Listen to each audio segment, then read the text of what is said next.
bahwa Rasulullah SAW bersabda, "Idza jaa Ramadan, apabila Ramadan datang, futihat abwabul jannah, pintu-pintu surga dibuka.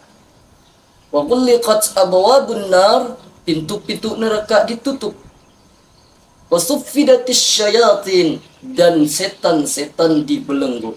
Sekelompok yang mengajak kepada kebaikan, kemudian memerintahkan kepada yang ma'ruf dan melarang atau mencegah dari yang mungkar. Mereka itulah orang-orang yang beruntung.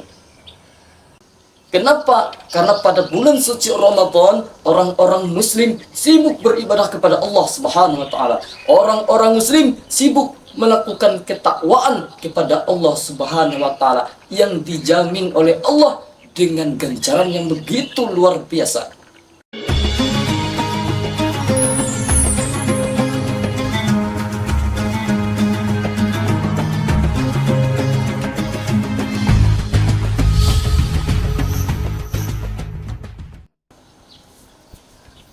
Bismillahirrahmanirrahim. Assalamualaikum warahmatullahi wabarakatuh. Alhamdulillah, wassalatu wassalamu ala rasulillah wa ala alihi wa sahbihi wa mawala. Amma ba'd. Buah markisa dimakan Pak Lurah.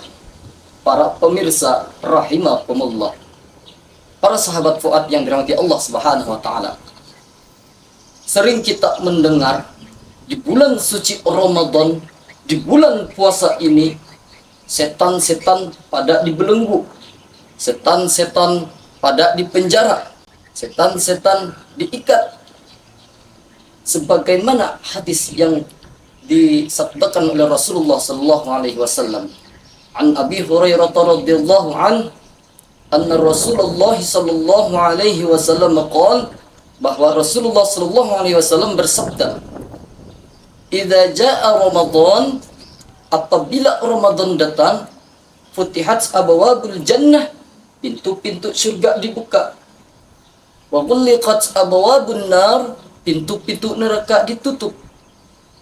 Wa suffidatis syayatin, dan setan-setan dibelenggu." Kita fokus pada setan-setan dibelenggu. Suffidatis syayatin. As-su'al, pertanyaannya, loh kok masih banyak orang di bulan suci Ramadan yang melakukan perbuatan dosa? Masih banyak orang-orang yang melakukan kemaksiatan, dan masih banyak orang-orang yang melakukan kejahatan. Tentu ini merupakan sesuatu yang kontra ya, antara hadis Nabi Muhammad SAW dengan fakta yang ada terjadi saat ini. Tentu pemahaman tentang hadis tersebut ini beragam, sahabat Fuad yang dirahmati Allah. Namun saya ingin menjelaskan bahwa ada dua pemahaman tentang hadis tersebut yang secara umum bisa kita cerna. Yang pertama, pemahaman secara tekstual, yakni hadis tersebut dipahami secara tekstual. Apa yang ada di teks, itulah makna dari teks dari hadis tersebut. Jadi yang memahami secara tekstual mengatakan bahwa benar pada bulan suci Ramadan setan-setan itu dibelenggu. Namun apa?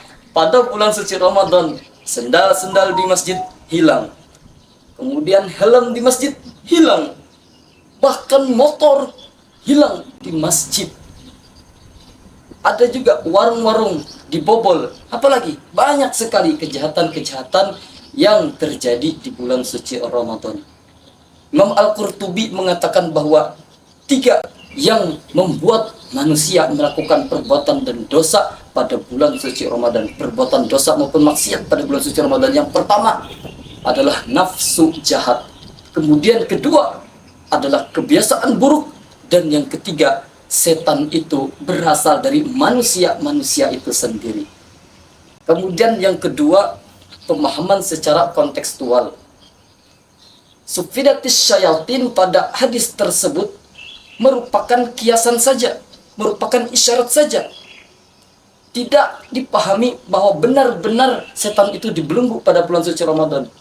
Kenapa? Karena pada bulan suci Ramadan, orang-orang muslim sibuk beribadah kepada Allah Subhanahu wa taala.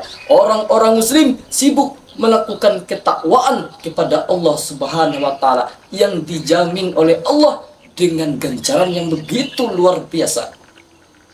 Bayangkan saja, kita bulan suci Ramadan mulai sahur, mulai bangun sahur, kemudian kita sahur ya, kemudian kita tahajud, tahajud, masya Allah, kita tahajud, kemudian kita sholat subuh. Setelah sholat subuh, ya mengaji, membaca Al-Quran dan lain sebagainya, berzikir, dan tentunya siang hari kita berpuasa. Berpuasa itu menahan lapar, menahan haus, dan juga menahan hal-hal yang dapat membatalkan puasa, termasuk maksiat dan perbuatan dosa. Kemudian kita berbuka. Setelah berbuka kita sholat maghrib. Kemudian setelah sholat maghrib kita membaca Al-Quran dan lain sebagainya. Sholat isya, kemudian tarawih. Setelah tarawih tadarus.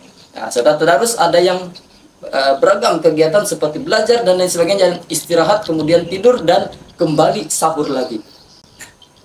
Bisa kita lihat di sini, kecil sekali kemungkinan setan dapat menggoda orang-orang muslim. Bahkan bisa dikatakan tidak ada celah. Oleh karena itu, setan dibelenggu pada hari ini. Itu ibaratnya mereka itu dibelenggu karena mereka tidak dapat melakukan apa-apa. Sahabat Fuad yang dirahmati Allah Subhanahu wa taala. Tadi kita hanya bicara tentang kejahatan, maksiat, kemungkaran yang ada pada bulan suci Ramadan. Tentu di luar bulan suci Ramadan lebih banyak lagi kejahatan atau perbuatan dosa tersebut. Nah, apakah kita harus pasrah dengan keadaan ini? Tidak. Nah, di sini fungsinya kita harus saling mengingati satu sama lain. Di tengah gelombang dosa, kejahatan yang tak kunjung berhenti saat ini, masih ada harapan bagi kita. Harapan itu terletak pada kepedulian kita sebagai individu maupun masyarakat. Kita perlu kembali kepada nilai-nilai moral dan etika yang telah diajarkan oleh agama dan budaya kita sejak zaman dahulu. Kita perlu membangun kesadaran kita akan konsekuensi perbuatan dosa tersebut, baik itu terhadap diri sendiri maupun kepada orang lain, bahkan kepada lingkungan sekitar kita. Allah Subhanahu wa taala berfirman di dalam Al-Qur'an surah Ali Imran ayat 104 yang berbunyi, A'udzu billahi minasy syaithanir rajim. Bismillahirrahmanirrahim. Wal takum minkum ummatun yad'una ilal khairi wa ya'muruna bil ma'ruf wa yanhauna 'anil munkar wa ulaika humul muflihun. Yang artinya, hendaklah ada di antara kalian sekelompok yang mengajak kepada kebaikan, kemudian memerintahkan kepada yang ma'ruf dan melarang atau mencegah dari yang mungkar. Mereka itulah orang-orang yang beruntung. Sahabat Fuad yang dirahmati Allah Subhanahu wa taala.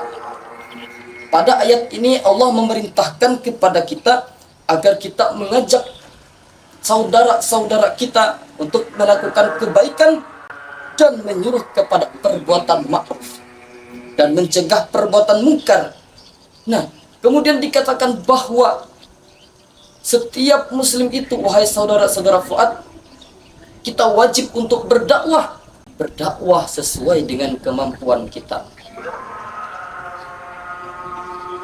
Jalan dakwah itu banyak. Jalan dakwah itu banyak sekali. Bukan hanya datang ke masjid lalu berceramah. Dakwah juga bisa kita lakukan dengan perbuatan. Dakwah kita sebagai mahasiswa juga bisa dengan tulisan, melalui artikel, melalui karya tulis ilmiah. Dan dakwah juga kita bisa melalui media sosial dalam bentuk quotes atau dan lain sebagainya, contohnya video dan lain sebagainya. Contohnya yang kita lakukan saat ini luar biasa sekali. Sahabat kita dari tim Fuad TV yang melakukan program umat ini, nah ini juga merupakan salah satu bentuk nyata dari dakwah tersebut. Saya mengapresiasi sebesar-besarnya kepada tim Fuad TV yang sudah melakukan program ini. Begitu luar biasa. Mudah-mudahan bisa memotivasi teman-teman kita yang lainnya dan juga teman-teman kita dari fakultas-fakultas lainnya agar juga bisa berdakwah dengan jalannya sendiri, dengan caranya sendiri. Sahabat Fuad yang dirahmati Allah Subhanahu wa taala. Dari ayat yang telah saya bacakan tadi, Quran surah Ali Imran ayat 104, Allah menyuruh kita untuk mengajak kepada al-khair, kebaikan, dan menyuruh kita agar kita menyuruh kepada, memerintah kepada orang tentang al-ma'ruf. Nah, ini juga kebaikan juga. Tentu ada perbedaan di antara dua kata ini, wahai sahabat-sahabat. Di dalam kitab tafsir Al-Misbah dikatakan bahwa al-khair, yang pertama al-khair. Al-khair ini adalah nilai-nilai universal yang diajarkan oleh Al-Quran dan As-Sunnah. Menurut Rasulullah SAW, al-khair adalah mengikuti Al-Quran dan Sunnah. Contohnya, bersedekah kepada orang yang tidak mampu, kemudian mengajak kepada orang untuk melakukan salat, dan lain sebagainya, apapun yang ada di dalam Al-Quran. Sementara itu al-ma'ruf ini artinya adalah sesuatu yang dikenal.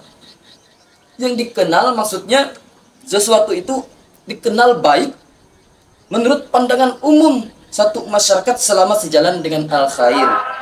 Nah, contohnya seperti yang kita tahu, teman-teman Fuad kita di grup KBM Fuad ya, yang sering menyuruh kepada teman-teman yang lainnya untuk parkir motor secara tertib, teratur. Itu merupakan al-ma'ruf.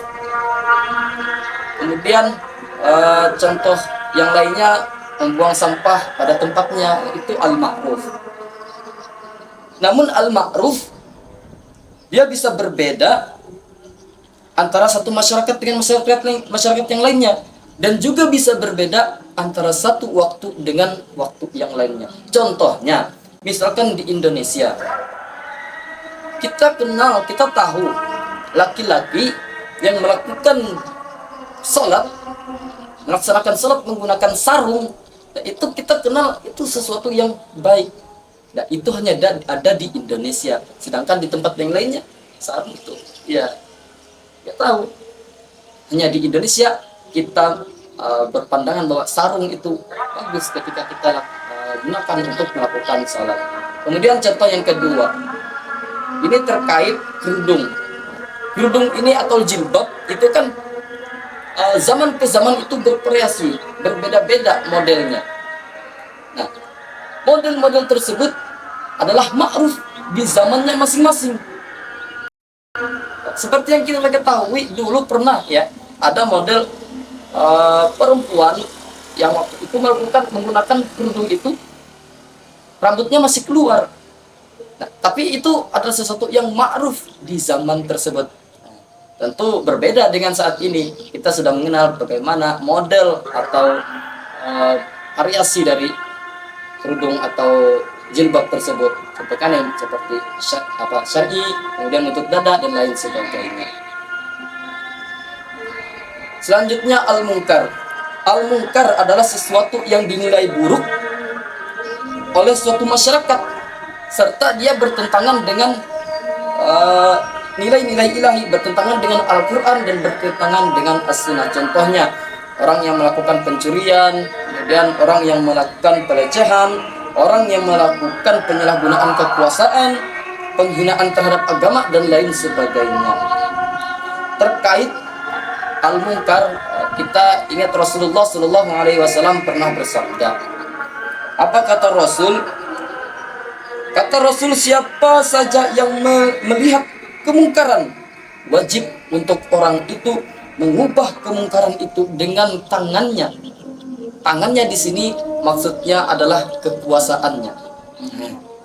Itu adalah kiasan. Jadi misalkan nih ada koruptor yang berkuasa, itulah yang harus menindak lanjut koruptor tersebut. Sedangkan masyarakat awam tidak bisa menegur kemungkaran tersebut dengan menggunakan kekuasaannya. Lanjut. Kemudian kata Rasul, kalau tidak sanggup menggunakan tangan, maka ubahlah dengan lisannya, yaitu dengan cara saling menasehati. Kita menggunakan lisan kita untuk menegur orang yang melakukan kemungkaran. Tentu lisan ini dalam konteks saat ini bukan hanya lisan ya.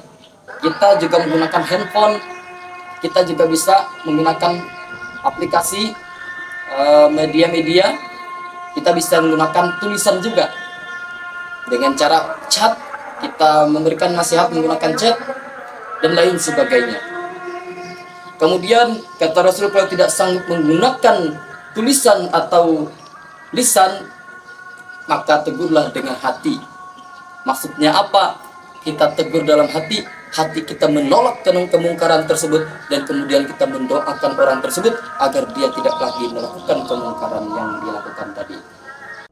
Oleh karena itu, sahabat Fuad yang dirahmati Allah Subhanahu wa taala, inti dari apa yang ingin saya sampaikan pada kesempatan kali ini adalah, marilah kita sesama muslim saling mengingati satu sama lain, saling nasihat menasehati, kemudian saling mengajak kepada kebaikan, saling beramar ma'ruf nahi mungkar, agar kita dapat mengurangi bahkan menghapus kejahatan, menghapus maksiat dan segala perbuatan dosa yang dapat merugikan diri kita sendiri bahkan orang lain, dan juga agar kita semua dapat memperoleh keberuntungan sebagaimana pada ayat Quran surah Ali Imran ayat 104 tadi, agar kita mendapatkan keberuntungan, yakni keselamatan di dunia dan keselamatan di akhirat. Mungkin demikian apa yang dapat saya sampaikan pada kesempatan kali ini. Saya mohon maaf jika ada salah kata maupun kekhilafan. Terima kasih atas segala perhatiannya. Wassalamualaikum warahmatullahi wabarakatuh.